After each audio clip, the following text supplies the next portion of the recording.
अस्सलामुअलैकुम वरहमतुल्लाहि वबरकातुहू। आज हम ENG 301 मिड टर्म की प्रेपरेशन के लिए पार्ट 2 रिकॉर्ड करेंगे, साथ में पढ़ेंगे। तो शुरुआत करते हैं क्वेश्चन नंबर 1 से। बिफोर राइटिंग अ मैसेज लिखने से पहले which one of the following steps are necessary for effective communication. इनमें से कौन से स्टेप्स हैं वो बहुत ही ज़्यादा अहम होते हैं या लाजमी होते हैं इफेक्टिव कम्युनिकेशन के लिए। नंबर 1 है define the purpose of the message, analyze your audience, reader और listeners, outline, organizer your message. ये भी तमाम होता है। चूज द आइडियाज इंक्लूड, जी हाँ हम आइडिया इंक्लूड करते हैं, कलेक्ट करते हैं फैक्ट को, बैक टू दीज आइडियाज और फिर अपने फैक्ट को उन आइडियाज पर लागू कर देते हैं। तो all of the above is the right answer. तो यही हमारा राइट आंसर होगा कि हमारा ऑल ऑफ द अबव यानी तीनों ऑप्शन ही ठीक है। नेक्स्ट हमारा क्वेश्चन है question number 2। In order to understand verbal or non-verbal communication, of which of the following would we do?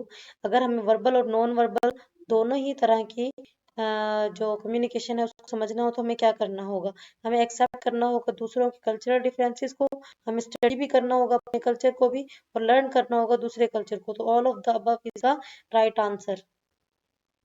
Which one is the aspect life style of the country. अच्छा, country में हमारा जो aspect है वो क्या बनता है? Position of a family, social and economical level, business hours and all of the above. अच्छा, पहले जो आपका पिछली जो आई है उसके अंदर आंसर दिया हुआ था ऑल ऑफ द अबव, यानी टोटली ठीक है। और इसमें दिया हुआ है सोशल एंड इकोनॉमिक लेवल के हमारा जो सोशल और इकोनॉमिक लेवल है माशरे में वो डिपेंड करता है हमारी लाइफ स्टाइल को। तो मुझे ज्यादा लगता है कि ऑल ऑफ अबव है। आप लोगों ने इस MCQs को सर्च करना है और मुझे भी बताना है कि इसमें कौन सा आंसर ठीक रहेगा, क्योंकि मेरी तरफ से ऑल ऑफ द अबव जो है यही राइट आंसर होना चाहिए। नेक्स्ट हमारा जो क्वेश्चन है वो है is that a part of a language associated with but not involving the word system. यह भी रिपीटेड लग रहा है मुझे। इसका कंसिस्ट ऑफ वॉइस क्वालिटी है, वोकलाइजेशन है, ये पहले भी रिपीट हो चुका है। rather than what is said to be select the given option। तो जिसके अंदर हमारी वोकलाइजेशन वॉइस की बात हो रही है, लैंग्वेज एसोसिएटेड था, ये हमारा होता है पैरा लैंग्वेज। ये हमारी पिछली वीडियो में रिपीट हुआ था, तो ये क्वेश्चन भी इंपॉर्टेंट है। Which one is not the component of communication, ये भी रिपीटेड है। इसमें से कौन सा कम्युनिकेशन का जो है वो हिस्सा नहीं है? सेंडर और इनकोडर भी होता है, मीडियम भी होता है, फीडबैक्स भी जरूरी होते हैं, लेकिन जो टेक्नोलॉजिकल पार्ट है या ऑडियो विजुअल है ये हमारे इसका पार्ट नहीं होते। तो अगला हमारा क्वेश्चन है communicator a sender as a noise and as a receiver, ये कौन सी थ्योरी से रिलेट करता है? तो ये इलेक्ट्रॉनिक थ्योरी से होता है, ये भी रिपीटेड है।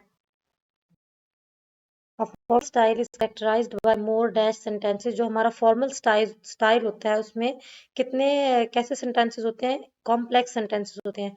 ये मैं पिछली वीडियो में बता चुकी हूँ कि अगर हम आम बात कर रहे होते हैं तो हमें किसी चीज़ की प्रेपरेशन की जरूरत नहीं होती है, कोई टाइम फिक्स नहीं होता है, तो वो हमारी इनफॉर्मल जो कम्युनिकेशन होती है। जो फॉर्मल कम्युनिकेशन होती है उसके अंदर हमने क्या करना होता है, हमारा टाइम डेट डिसाइड होता है और वो टॉपिक भी डिसाइड होता है जिस पे बात करनी है, तो वो कॉम्प्लेक्स वर्ड्स में ही होती है बात स्पेसिफिक टॉपिक के ऊपर। All 7 C's can be applied to, जो 7 C's हैं वो किस पर अप्लाइड होते हैं?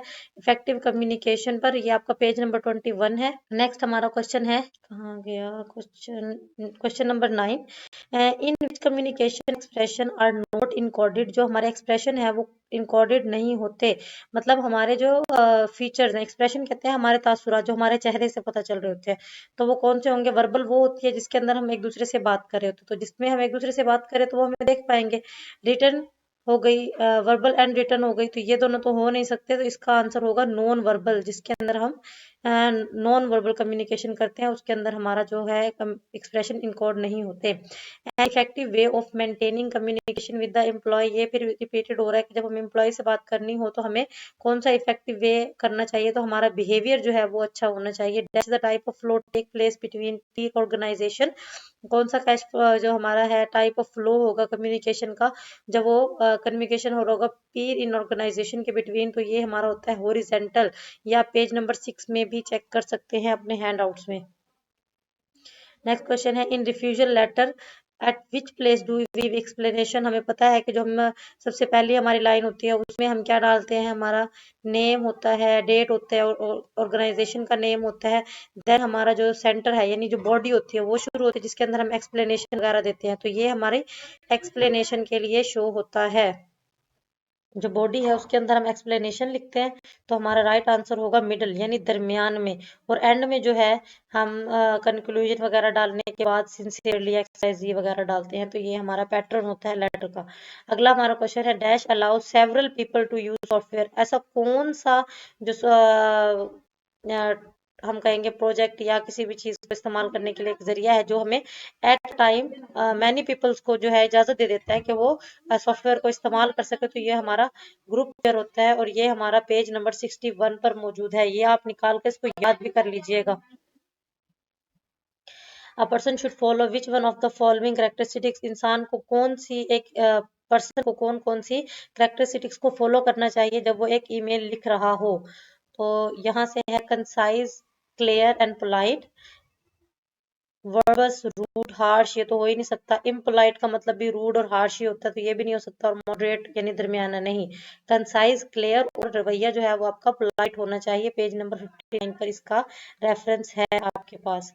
नेक्स्ट हमारा जो क्वेश्चन है वो है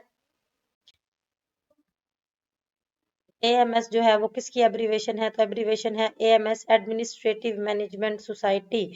यहाँ पे आपका आ गया है क्वेश्चन नंबर 19। यहाँ पर आपको सिचुएशन दी गई है, उसके मुताबिक हमने बताना है कम्युनिकेशन को कौन सा जो रूल है वो यूज कर रहा है। Does not mean that the use of old fashion expression as you kind, inquiry, thank you, please, rather it goes respect of concern for other, it is it is a quality that enable request to refuse without killing all hope of future business। तो ये हमारा क्या आएगा, ठीक है, ये है।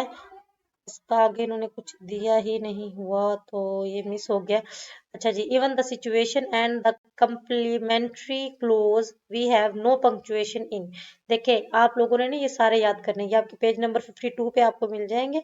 एक है ओपन पंक्चुएशन जिसके अंदर हमें किसी किस्म की पंक्चुएशन की इस्तेमाल नहीं करना पड़ता। एक होता है स्टैंडर्ड पंक्चुएशन जिसपे हमारी स्टार्टिंग में कोमास वगैरह यूज नहीं होते लेकिन एंड में जो है वो कोमा डाला जाता है। जबकि एक होती है क्लोज पंक्चुएशन जो कि होती है जिसके अंदर तमाम के तमाम जो है हमारी पंक्चुएशन इस्तेमाल की जा रही होती हैं। ये आपने पेज नंबर 52 पर जाकर देख लेना है। अब क्योंकि यहाँ पर है नो पंक्चुएशन तो फिर इसका आंसर होगा ओपन पंक्चुएशन। आगे है dash is the printed paper, एक प्रिंटेड पेपर है जिसपे नेम और एड्रेस लिखा हुआ है किसी भी इंसान का या ऑर्गेनाइजेशन का। वो लेटर का कौन सा हिस्सा होगा, तो वो लेटर हेड होगा। Which one of the following is no aspect of ADA, ADA का एस्पेक्ट कौन सा नहीं है, तो इसका हमें दिया हुआ है एडीए में A for attention, I for interest, D for desire and then A for action. तो ये चार चीजें तो हैं लेकिन स्किल का कोई जिक्र नहीं है। एस का कोई यहाँ पर आपको यहाँ से आप पता लगा सकते हैं, कोई भी ऐसा कोई चीज नहीं दी हुई जो एस से स्टार्ट होती हो। नेक्स्ट है हमारा it has been use since 1950, it is useful block from the open punctuation, no salutation of complimentary clause, reader name or use first last sentence, subject writer name are typed in capital letter। तो ये हमारे कौन से block का हिस्सा है, ये अपने ब्लॉक भी याद करने हैं। सेमी ब्लॉक है, फर्स्ट ब्लॉक है, तो इसके अंदर वो क्या कहते हैं जो हमारा है यूजफुल है ब्लॉक जो है एडमिनिस्ट्रेटिव मैनेजमेंट सोसाइटी के अंदर ऐसा होता था।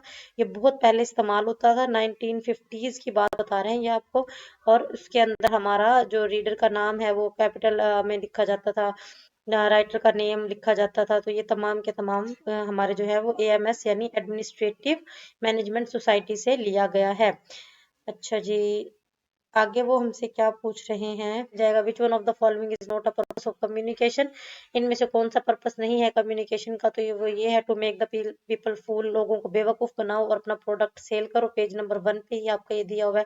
फिर आगे वो कहता है globalization mean that for a company to survive, globalization में बता देती हूँ आपको। देखिए ग्लोबलाइजेशन जहाँ पर वर्ड यूज होता है इसका मतलब होता है कि वो पूरी दुनिया की बात करें। अगर आप अपनी ऑर्गेनाइजेशन को या अपनी कंपनी को ग्लोबली चलाना चाहते हैं तो आपको क्या करना होगा, आपको एस्टेब्लिश करना होगा मार्केट ना सिर्फ अपनी कंट्री में बल्कि पूरी दुनिया में, तो the whole world. Page number 33 है यहाँ पर आपका।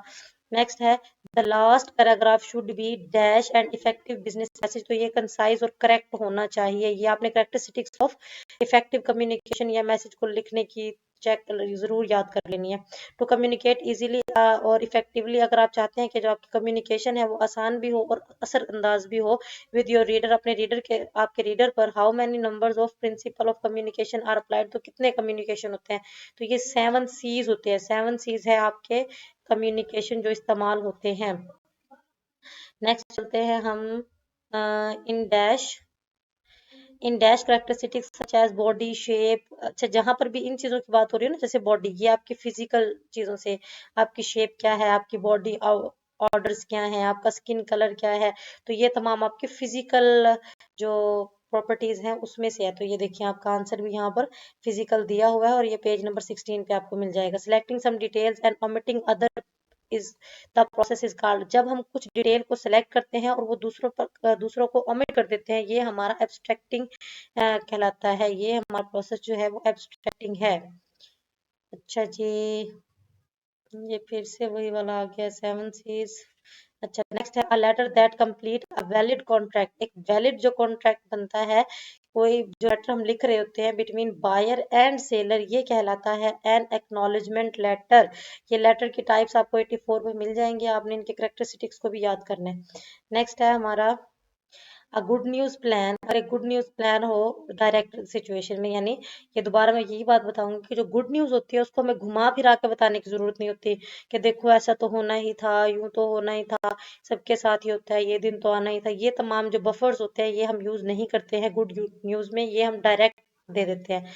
लेकिन अगर हमें किसी को बैड न्यूज देनी हो तो उसको हमें परस्यू करना पड़ता है, बताना पड़ता है, जैसे अल्लाह को जो मंजूर था ऐसा होना ही था, इस तरह की चीजें हम यूज करते हैं बैड न्यूज के लिए, यानी उसको पहले परस्यू करते हैं।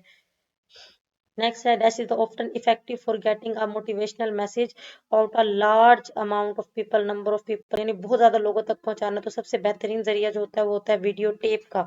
Communication communication is the process by which individual share, communication कौन सा प्रोसेस है जिसके जरिए जो एक इंसान है वो क्या शेयर करता है, वो शेयर करता है कोऑर्डिनेट एक्टिविटीज को और कुछ डिसीजन लेता है, यानी कुछ किसी ना किसी डिसीजन तक पहुंच जाता है। पेज नंबर 5 है। आगे वो कहता है एएमएस इज एब्रिवेशन, ये भी रिपीटेड है, एडमिनिस्ट्रेटिव मैनेजमेंट। अगला है some time and extra message is added, एक जो कभी कभार ऐसा होता है कि लेटर के अंदर एक एक्स्ट्रा मैसेज दिया गया होता है एट द एंड, तो जहाँ पे भी at the end of the message की बात की जाए तो वो हमारा पोस्ट स्क्रिप्ट होता है जो हम एंड में दे रहे होते हैं। नेक्स्ट हमारा क्वेश्चन है communication is the process by which, अच्छा जी ये फिर से आज कोई मसला हो रहा है इनमें पीडीएफ में। अच्छा जी पोस्ट स्क्रिप्ट होता है हमारा। और नेक्स्ट है which is the correct reading cultural non verbal communication, इसके अंदर जो करेक्ट रिगार्डिंग है कल्चरल नॉन वर्बल कम्युनिकेशन के मुताबिक वो है it behavior is common to humankind. Page number 15 है, ये आपने चेक कर लेना है। ADA is stand for attention, interest, desire and action, this is the right answer. A जो है हमारा वही राइट आंसर है। आगे हम देखते हैं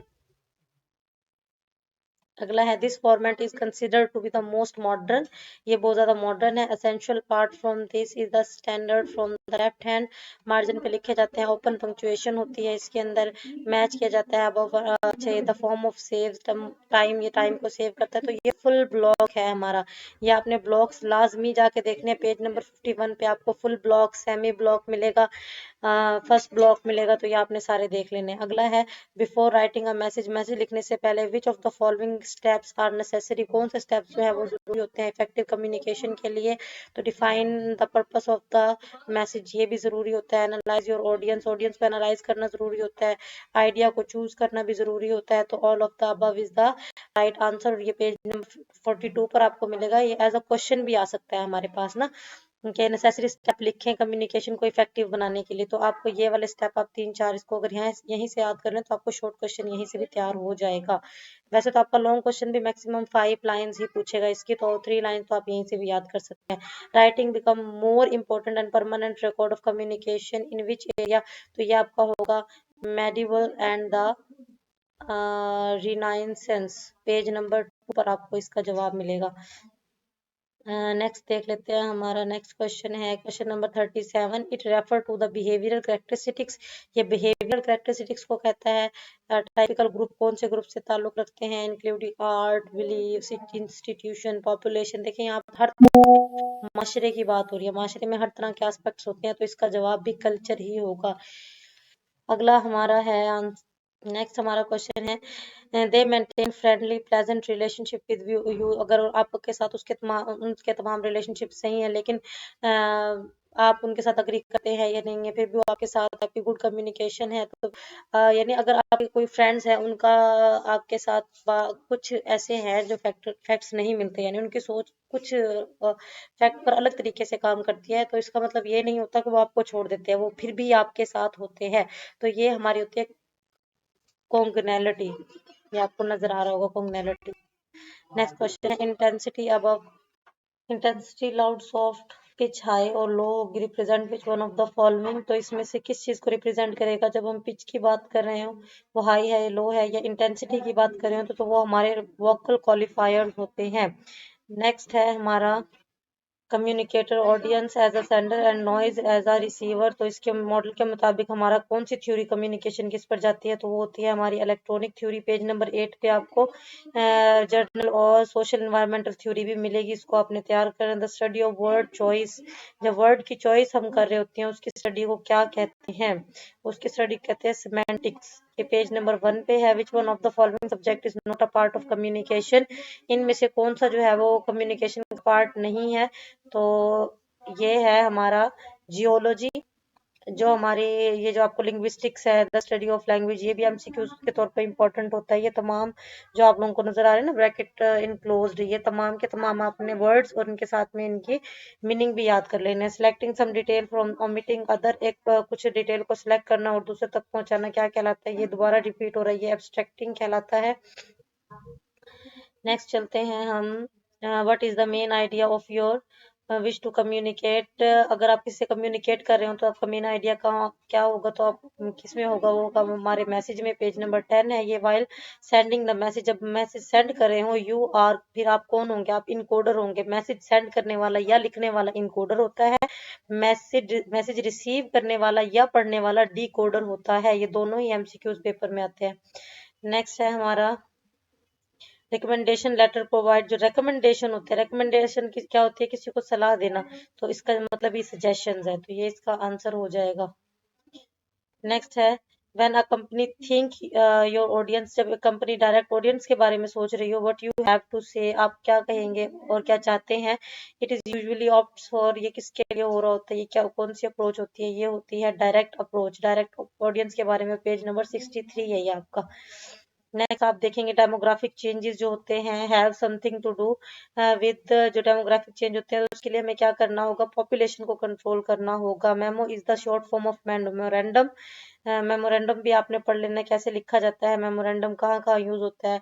इनसाइड द जो आपकी इंडस्ट्री है या ऑर्गेनाइजेशन है उसमें इस्तेमाल होता है। लेटर कहाँ कहाँ इस्तेमाल होता है? Even the salutation and the complimentary close have no punctuation. तो ये ओपन पंक्चुएशन होगा। जहां पर भी नो पंक्चुएशन आ जाएगा वो ओपन होगा। जिसमें शुरुआत में कोई हम पंक्चुएशन यूज नहीं करते और एंड में कोई यूज करता है वो स्टैंडर्ड होता है। और जिसमें तमाम किस्म की पंक्चुएशन इस्तेमाल होती है वो हमारा क्लोज होता है। अच्छा जी, conclusion made by responsing from audience are called. ये हमारा होता है इंटरफ्रेंसिंग, और ये पेज नंबर 13 पे आपको मिल जाएगी डेफिनेशन। नेक्स्ट है what is C D ROM. Compact disc read only memory. इसका ये जो है ना इसकी एब्रीवेशन भी आ जाती है, तो ये भी आपने याद करनी। It is use to put information in a form of that easy digest. ये पेज नंबर 62 पर आपको इसकी डिटेल मिल जाएगी सीडी रोम की। अच्छा जी, अगला है आपका an exchange of information within an organization. Organization के अंदर ही जो हम अपनी इंफॉर्मेशन को चेंज करते हैं वो कौन सी कम्युनिकेशन होती है? वो इंटरनल होती है। जो हमारी ऑर्गेनाइजेशन के अंदर कम्युनिकेशन होती है वो इंटरनल होती है, और जो ऑर्गेनाइजेशन के बाहर होती है वो एक्सटर्नल होती है, और जो पीर टू पीर कम्युनिकेशन होती है वो हॉरिजेंटल होती है। नेक्स्ट है the study of the language is called. Language की स्टडी क्या कहलाती है? वो होती है लिंग्विस्टिक्स। आगे है the receiver attitude toward a message, जो रिसीवर है या जो जिसको मैसेज सेंड कर रहे हैं उसका जो एटीट्यूड है हमारे मैसेज की जानिब, या उसका जो बिहेवियर है, रवैया है हमारे मैसेज की जानिब, डिटरमाइन वेदर इट इज, तो वो एक्सेप्ट और रिजेक्ट हो सकता है, या तो हमारे मैसेज को एक्सेप्ट करेगा या फिर रिजेक्ट कर देगा। ये भी हमारा रिपीटेड आ रहा है। विच one of the following subject is not a part of communication, तो जियोलॉजी। ये तीनों के तीनों आपके एमसीक्यूज बहुत ज्यादा इंपॉर्टेंट है, इसके आपने मीनिंग के साथ साथ वर्ड्स को भी अच्छे तरीके से देख लेना है। नेक्स्ट हम चलते हैं, हमारा सवाल है artifact object are use in which type of message. जो आर्टिफैक्ट ऑब्जेक्ट होते हैं वो किस तरह के मैसेज में इस्तेमाल होते हैं, वो नॉन वर्बल मैसेज में इस्तेमाल होते हैं। Personal space varies according to culture and status. जो स्टेटस होता है वो हर किसी का पर्सनल होता है। Then the study of writing and speaking effectively, अच्छे तरीके से पढ़ना, स्टडी और अच्छे तरीके से लिखने के तरीके को समझना या पढ़ना, एंड स्पीकिंग और बोलना इफेक्टिवली और असरअंदाज से, ये कहलाता है रिथ्योटिक। पेज नंबर 1 से ही आए, पेज नंबर 1 से भी बहुत ज्यादा एमसीक्यूज आ रहे हैं आपके। नेक्स्ट है, if you have bad news, अगर आपके पास बैड न्यूज है, हाउ कैन यू, बफर से इसको यूज करेंगे, इस्तेमाल करेंगे। आपने देखना है बफर क्या होता है। बफर होता है जब हमें किसी को बैड न्यूज देनी हो तो उससे पहले जो हम बातें करते हैं, जैसे फॉर एग्जांपल ऐसा होना ही था, या ऐसा ही लिखा था, तो इस तरह की बातें इसमें की जाती हैं बफर में। आप लोगों ने इसको डिटेल में पढ़ना है बफर के बारे में, बफर भी इंपॉर्टेंट टॉपिक है आपका। फॉर स्पीकिंग, बोलने के लिए, मोबलिंग और noise, what are the kind of barrier, ये किस तरह के बैरियर्स हैं हमारे, तो ये हमारे बैरियर होते हैं फिजिकल बैरियर्स। आगे है नेक्स्ट हमारा,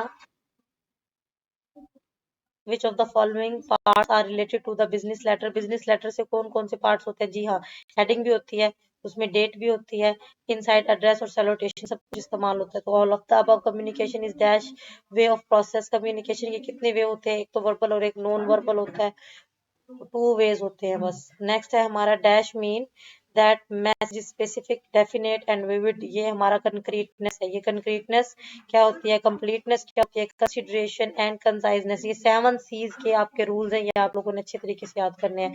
for writing and effective business message there are dash planning steps. अगर आपने कोई एक अच्छा सा बिजनेस मैसेज लिखना है तो उसके कितने स्टेप्स होते हैं, 7 सीज होता है। मेरे ख्याल में इसका आंसर 7 सीज होना चाहिए, 5 नहीं होता। बिजनेस मैसेज को लिखने के, सॉरी, प्लानिंग के स्टेप्स हैं, तो ये चेक करना पड़ेगा। तो इसका राइट आंसर है 5 प्लानिंग स्टेप्स होते हैं हमारे किसी भी बिजनेस, इफेक्टिव बिजनेस प्लान को प्लान बनाने के लिए 5 स्टेप्स जो है वो यूज होते हैं। नेक्स्ट हमारा क्वेश्चन है, what is the more formal way to communication. Formal कौन सा होता है, तो वो रिटन कम्युनिकेशन होता है, क्योंकि ज्यादातर जो है हम रिटर्न कम्युनिकेशन इस्तेमाल करते हैं फॉर्मल वे के अंदर। नेक्स्ट है हमारा, अच्छा जी, in order to understand verbal verbal communication, हमें क्या करना होता है, वर्बल और नॉन वर्बल कम्युनिकेशन को समझने के लिए दूसरों के डिफरेंसेस को समझना चाहिए, स्टडी करना चाहिए अपने कल्चर को और दूसरों के कल्चर को भी। तो ये हमारा आंसर आ जाएगा ऑल ऑफ द अबव। अगला हमारा सवाल है, dash includes to remind the reader to check for additional pages. तो ये हमारा होता है इंक्लूजर, ये भी हमारा रिपीटेड आ गया। फेमिलियर वर्ड और ऑफ्टन कन्वर्सेशनल होते हैं, जो हमारे फेमिलियर वर्ड होते हैं वो कन्वर्सेशनल होते हैं। नेक्स्ट हमारा क्वेश्चन है, विच one of the following is a part of credibility. Credibility का पार्ट कौन सा है, क्रेडिबिलिटी का मतलब क्या होता है, पहली चीज तो आपको ये समझ आनी चाहिए। क्रेडिबल होना यानी जो आपके यूजर्स हैं या जो आप लोगों के लिसनर्स हैं उनके ऊपर एतबार करना। जब हम उनसे कोई इन्फॉर्मेशन ले रहे हैं तो उनकी बात पर एतमाद करना, और जो वो हमें बता रहे हैं उसकी चीज, उन चीजों पर भी एतमाद करना क्रेडिबिलिटी कहलाता है। तो इससे मुराद हमारा आंसर होगा, you trust good communicator information and send their intention. जो इंफॉर्मेशन दे रहे हैं वो उन पर भी हमें यकीन करना चाहिए और हमें ट्रस्ट करना चाहिए अपने कम्युनिकेटर पर। अगला हमारा आंसर है, dash mean to express yourself in fewest possible word. तो ये कंसाइजनेस है, ये भी रिपीटेड है। वोकल कैरेक्टराइजर्स इंक्लूड, क्या इंक्लूड करते हैं, लाफिंग एंड क्राइंग, ये हमारे वोकल कॉर्ड्स का हिस्सा होते हैं। इंटेंसिटी और पिच भी होता है वैसे तो, लेकिन वोकल जो हमारी बात करने का उसमें लाफिंग और क्राइंग आएगा। Intensity of pitch, sound and silent pause, sneezing, tone. फिर देख, राइट आंसर है लाफिंग एंड क्राइंग। ये आपके हैंड आउट्स में भी है, पेज नंबर 17 के ऊपर, क्रॉस चेक भी कर लीजिएगा। नेक्स्ट हमारा क्वेश्चन है, communication is an important part of our dash today. हमारे जो कम्युनिकेशन है वो किसके लिए ज्यादा जरूरी है? तो world, important part of our world. आज की दुनिया में हमारी कम्युनिकेशन ही है, जो कम्युनिकेशन स्किल्स होती हैं जो हमें फेवर देती हैं through out the world. Dash is the dictionary definition of the word. इसको डिनोटेशन कहते हैं, ये आपकी डिनोटेशन की तारीफ भी है। Denotation is the dictionary definition of the words. आगे है आपका हेयर एंड स्किन कलर, ये हमारी फिजिकल कैरेक्टरिस्टिक्स है, तो यहाँ से पता चल गया, इसको आगे पढ़ने की भी जरूरत नहीं है, इतनी हमें समझ आ गई है। Next, dash is associated with the language but not involving word system. तो ये हमारा पैरा लैंग्वेज होता है, जिसमें हम लैंग्वेज की तो बात करते हैं लेकिन उसके अंदर हम वर्ड सिस्टम की बात नहीं करते। अच्छा जी, नेक्स्ट आपका है सब्जेक्टिव पार्ट। ऑब्जेक्टिव पार्ट हमारा यही तक था। हम अगले वीडियो में मिलेंगे। अगर आपको कोई सवाल हो तो कमेंट सेक्शन में आप जाकर पूछ सकते हैं। Please like and subscribe my channel. Next time मिलेंगे। Take care. अल्लाह हाफिज।